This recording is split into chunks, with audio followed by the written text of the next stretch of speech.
Hola, bienvenido a un nuevo capítulo del podcast de Abogado de Inmobiliario.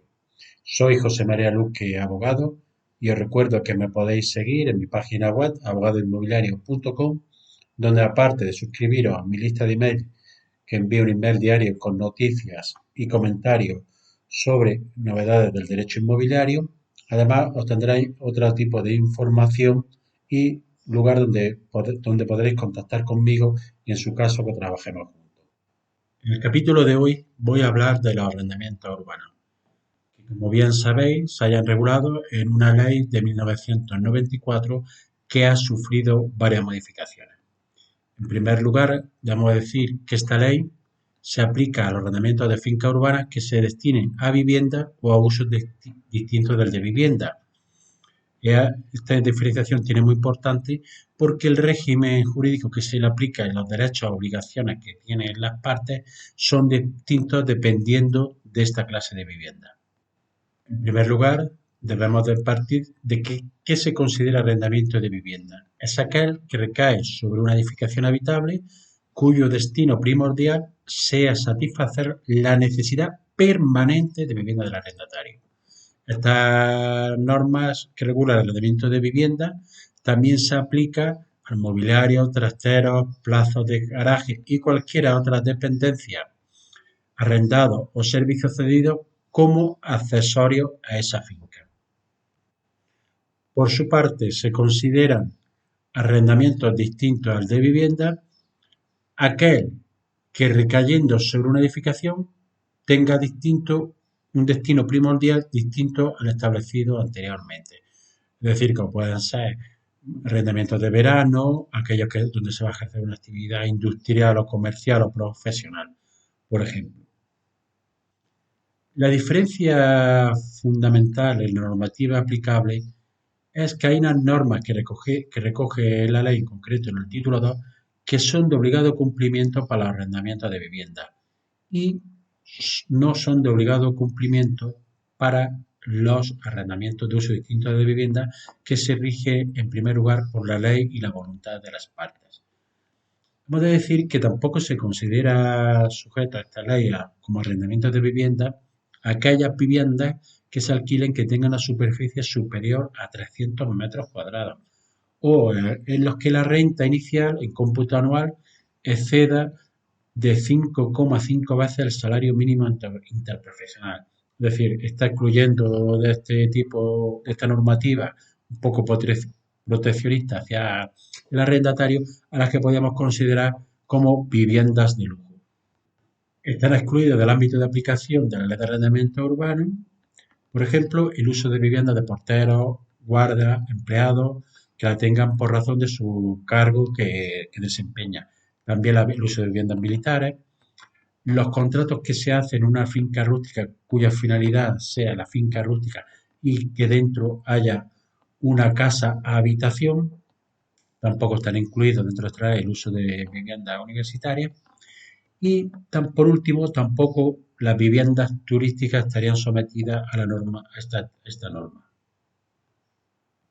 Como he comentado anteriormente, esta ley es un poco proteccionista hacia el arrendatario. Por eso se entiende que son nulas y se tienen por no puestas las estipulaciones que modifiquen en perjuicio del arrendatario o su arrendatario en su caso las normas del presente título, es decir, del título 2 de la ley, salvo que la misma ley expresamente lo autorice. Algunos de los aspectos que vamos a destacar de la regulación de arrendamiento urbano es la siguiente.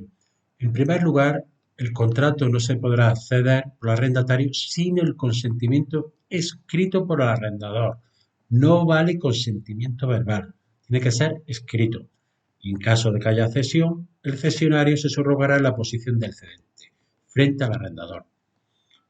Y tampoco la vivienda arrendada se podrá subarrendar de forma parcial y sin previo consentimiento escrito del arrendador. Ojo, no vale consentimiento verbal, hay que tenerlo siempre por escrito porque esta es una de las causas que podría dar lugar a la resolución del contrato de arrendamiento.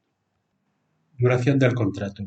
Esto es uno de los aspectos que, como no se establezca claramente, puede dar lugar a mayor controversia o litigiosidad. La duración del contrato de arrendamiento se pacta libremente por las partes, pero la ley establece una aportación al arrendatario y si ésta es inferior a 5 años o 7 años si el arrendador es persona jurídica, llegado el día de vencimiento del contrato, que normalmente suele ser por plazos anuales, este se prorroga obligatoriamente hasta que el arrendamiento alcance una duración mínima de 5 años para si el arrendador es persona física o 7 años si es persona jurídica, salvo que el arrendatario manifieste al arrendador con 30 días de antelación a la fecha de su terminación la voluntad de no continuar con el contrato o de cualquiera de sus prórrogas. Si en el contrato no se establece plazo de duración del mismo, se entenderá que se ha realizado por plazos anuales. Esta duración marcada por la ley tiene pocas excepciones. Solo cabe una excepción que es para las personas cuando el arrendador es persona física y una vez transcurrido el primer año del contrato no procederá a la prórroga cuando al tiempo de la celebración del contrato se hubiese hecho constar en el mismo, de forma expresa, no de una forma tácita o poco clara, la necesidad para el arrendador de ocupar la vivienda arrendada antes del transcurso de 5 años, para destinarla a vivienda permanente para sí o sus familiares en primer grado de consanguinidad o por adopción para su cónyuge en los supuestos de sentencia firme de separación, divorcio o nulidad matrimonial. En caso de que el arrendador necesite la vivienda para sí y así lo haya hecho constar en el contrato, podrá recuperarla realizando la comunicación en los plazos y en la forma que establece la ley y ocupándola dentro del término de la misma, porque si no el arrendatario tendría derecho a volver a la vivienda y solicitar una indemnización por los gastos que haya tenido. Desistimiento del contrato. Una de las cuestiones que se plantea a veces es si el arrendatario puede en cualquier momento desistir del contrato. Deben de haber transcurrido al menos 6 meses del contrato. Lo podrá hacer siempre que lo comunique al arrendador con una antelación mínima de 30 días. Pero además, en caso de ser así, que no sea por el plazo, en el plazo estipulado para las prórrogas anuales, se puede pactar una indemnización para el arrendador, que equivaldrá a una mensualidad por cada año pendiente que quede de cumplir el contrato y en caso de ser un plazo inferior, esta se establecería proporcionalmente al plazo restante hasta esa anualidad. ¿Qué sucede si el arrendador vende la vivienda que tenía arrendada? Como regla general, el adquiriente de la nueva vivienda queda subrogado los derechos y obligaciones del arrendador durante los 5 primeros años del contrato o 7 si el arrendador fuera persona jurídica. Uno de los problemas que sucede habitualmente o con mucha frecuencia es los casos de separación, divorcio o nulidad del matrimonio, cuando uno solo de los cónyuges es el titular del contrato de arrendamiento. En este caso, el cónyuge no arrendatario puede continuar el uso de la vivienda siempre que le haya sido atribuida de acuerdo con la legislación civil en la norma que le resulta aplicación, normalmente la sentencia del juzgado de familia. En este caso, podrá continuar con el contrato de arrendamiento por el mismo plazo que estaba el contrato primigenio. Además, con los requisitos de que debe ser notificado al arrendador esta circunstancia. La renta. La renta será la que libremente estipulen las partes.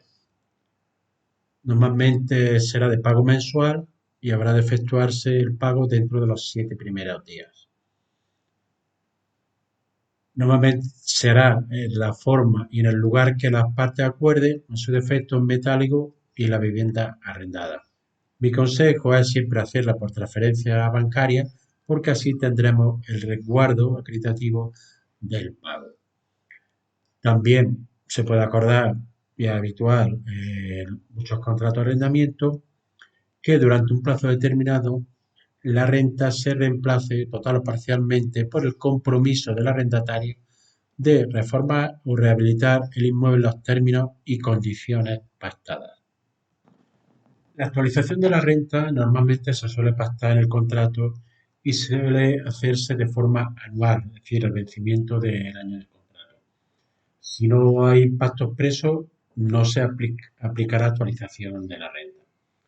Normalmente, lo normal es poner la cláusula de actualización de renta que se realizará conforme al IPC. En caso de que no se establezca ningún mecanismo para el cual actualizar la renta, pero sí se diga que se ha de actualizar, la ley establece que se hará conforme a la variación anual del índice de garantía de competitividad, a fecha de cada actualización. Pero lo normal es establecerlo conforme al IPC del mes anterior al vencimiento de la anualidad. Esta ha de comunicarse al arrendatario y se aplicará al mes siguiente de la comunicación. Pero actualmente el gobierno ya estableció en marzo una limitación a la subida de la renta de alquileres en virtud de la situación económica en la que nos encontramos. Esta norma ha sido prorrogada y, por tanto, los alquileres de viviendas que se revisen desde el 1 de julio de 2022 hasta el 31 de diciembre, es decir, prorrogable lo que estaba establecido en los meses de abril, mayo y junio, solo se podrán actualizar en un máximo de un 2%. Esta medida es obligatoria para los grandes tenedores, es decir, aquellos que tienen más de 10 inmuebles, y potestativa para los demás propietarios.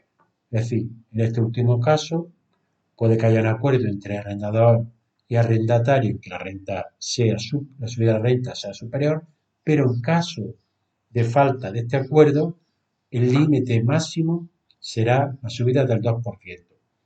El Real Decreto Ley que regula esta medida no establece ninguna medida de compensación para los propietarios, que también se ven afectados por la inflación y la situación económica, y que van a tener que soportar esta medida.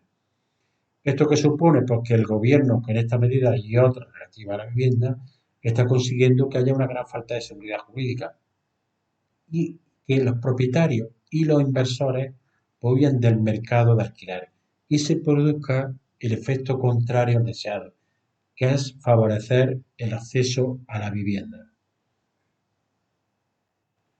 Gastos generales de servicios individuales. Normalmente los gastos por servicio que cuente la finca arrendada que se individualizan mediante aparatos contadores, como puede ser el agua y la luz, serán en todo caso de cuenta del arrendatario. Pero además las partes pueden pactar que los gastos generales para el adecuado sostenimiento del inmueble, sus servicios, tributos, cargas y responsabilidades que no sean susceptibles de individualización y que correspondan a la vivienda arrendada o a su accesorio sean a cargo del arrendatario. En este caso debe de haber pacto expreso, porque si no, estos gastos serán de cuenta del arrendador. Puede ser gastos como la comunidad de propietarios, pisos en régimen de propiedad horizontal o el IBI. Dentro de los derechos y obligaciones de las partes está la conservación de la vivienda. El arrendador está obligado a realizar, sin derecho a elevar la renta por ello, todas las reparaciones necesarias para conservar la vivienda en las condiciones de habitabilidad para servir al uso convenido, salvo que ese deterioro sea causa exclusiva imputable al arrendatario, en cuyo caso deberá de asumirla él. Y tampoco debe realizar el arrendador las pequeñas reparaciones que exija el desgaste por el uso ordinario de la vivienda, que también debe de correr a cargo del arrendatario. Y todas aquellas obras de mejora que debe realizar el arrendador por estos conceptos, el arrendatario está obligado a soportarlas. Por regla general, el arrendatario no puede realizar obras sin consentimiento del arrendador, expresado por escrito. Ojo a esto, que muchas veces da problemas de litigiosidad, es que el arrendador me dio permiso, que el propietario me dejó. No, que sea por escrito. Puede realizar obras que modifiquen la configuración de la vivienda o, en su caso, de los accesorios, y en ningún caso podrá realizar obras que provoquen una disminución de la estabilidad o seguridad de la vivienda. Uno de los derechos que tiene el arrendatario es el derecho de adquisición preferente. ¿Qué es este derecho?